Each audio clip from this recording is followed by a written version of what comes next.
This is a picture I took on the island of St. Eustatius in the Caribbean, where I was inspecting the ship in the middle of the photo, actually, a supertanker.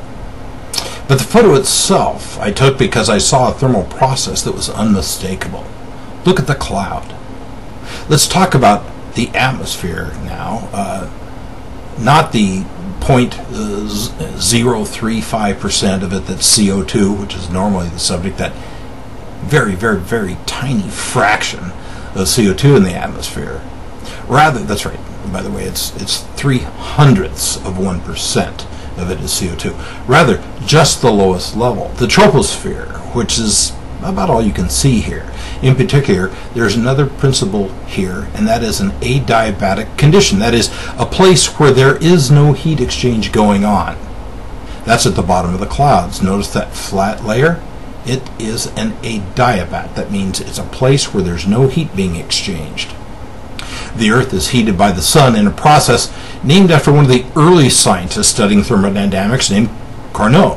It's called a Carnot cycle, where the surface is warmed by the sunlight, which in turn heats the air immediately above it and does some work. Those gas molecules vibrate faster and so become farther apart, according to Boyle's law, another early person studying thermodynamics, and they try to move upward. However, because there is a cooler layer of air at the top, and because that temperature differential causes them not to mix very well, this layer develops, preventing much of the work done. Basically, all that can happen if the adiabat expands, or the adiabat is lifted because there's too much heat, like in the tropics, is the clouds are lifted upwards. The adiabat moves farther away from the Earth. Okay.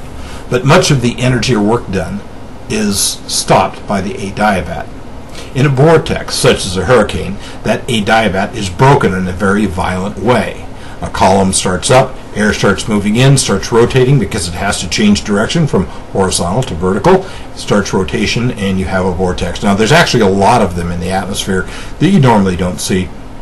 They're not large, they're not dangerous, they don't move that much air. Hurricanes and tornadoes are, of course, exceptions to that. They can be very damaging.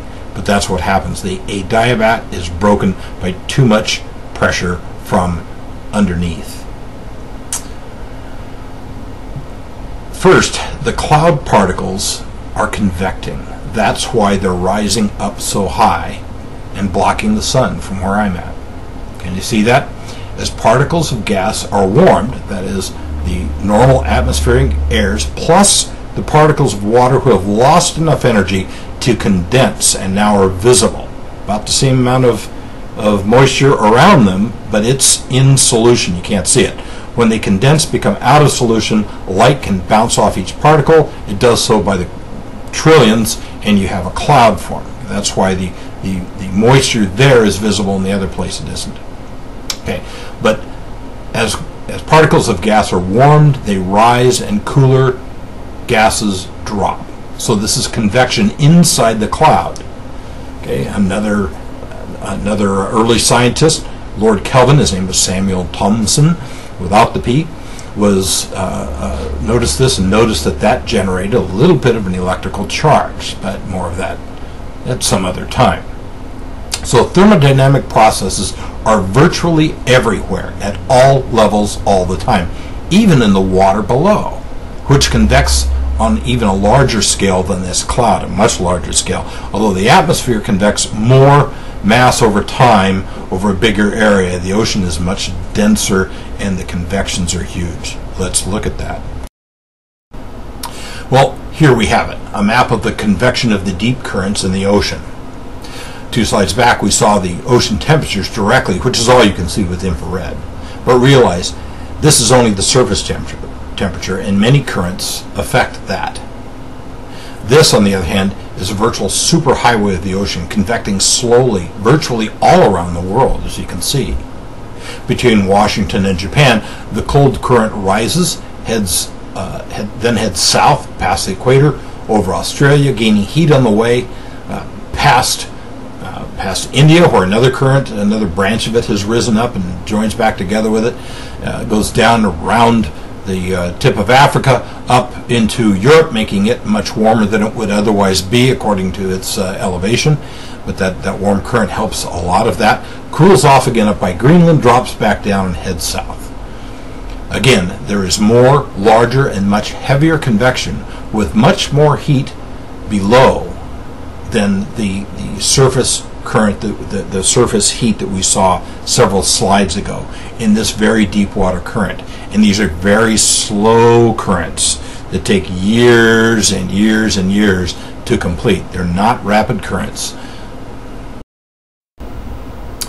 Okay, well, you're going to have to forgive the pun, but are we getting too deep here? But even under our feet, convection of the rock itself is driving the movement of the plates floating on top of that liquid. Yes, even that is thermodynamic laws relating to rock and how it flows.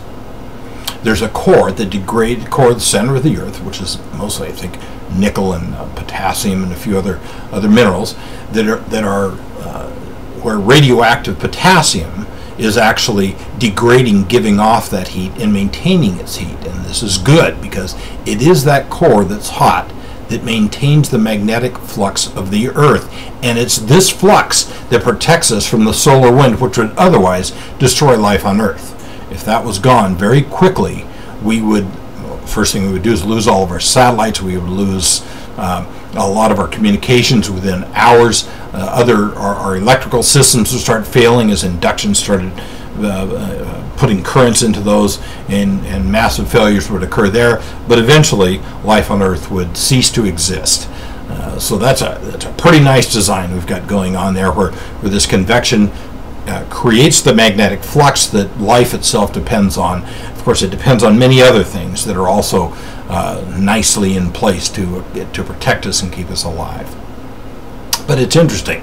As this convects, it moves, amongst other things, lots of different minerals, but carbon around also. Some of that cools off into pretty little crystal rocks like kimberlites, which then blow up towards the surface from a deep volcanic eruption and put diamonds out on the surface. And so then we can have diamonds for our watches, we can have diamonds for our wives and our girlfriends, and diamonds for various industrial processes that help reduce friction or actually make friction, because certain kinds of sandpapers can be made from that are not only expensive but very abrasive.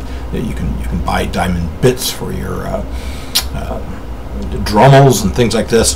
Very, very important products made deep in the Earth, and that convection, that thermodynamics is important in that process, even at that level. So everything, both directly and indirectly, is expressed in the laws of thermodynamics. All the laws of science, again, are restatements of the laws of thermodynamics. But we can return to a more interesting application at home and in office. Different thermal coefficients are directly applicable to your work as a thermographer. Specifically, the coefficient of thermal expansion, which can literally blow things apart. This is a picture from my home, a piece of glass I made a long time ago when I was making art glass.